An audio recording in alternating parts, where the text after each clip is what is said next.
So guys তোমরা সবাই কেমন আছো? আশা করছি ভালোই আছো। তো আজকে ছিল আমাদের ভাইফোঁটা।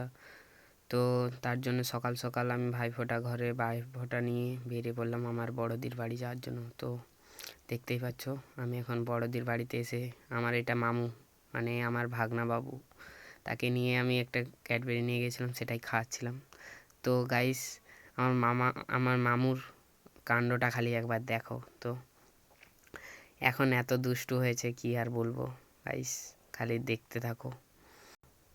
তো গাইস দেখো মামুর খালি কাণ্ডটা, এ দেখো চলতে পারে না, এদিকে গায়ের জোরে বাজাবে, মানে কি আর বলবো, এদিকে উল্টে পড়ে যাচ্ছে বাজাতে বাজাতে। তো তোমরা সবাই লাইক সাবস্ক্রাইব করে দেবে গাইস। তোমাদের কন্টিনিউ ভিডিওটা দেখাতে পারি না, কেটে কেটে দেখাচ্ছিলাম, কারণ ক্যামেরা ধরার সেরকম কেউ ছিল না, তাই ভাইফোঁটার কোনো ভিডিও তুলতে পারিনি। তো গাইস ভিডিওটা বেশি বড় করব না, তো আজকের ভিডিও এই পর্যন্তই। টাটা, সবাই ভালো থেকো, ভাইফোঁটায় হ্যাপি থেকো।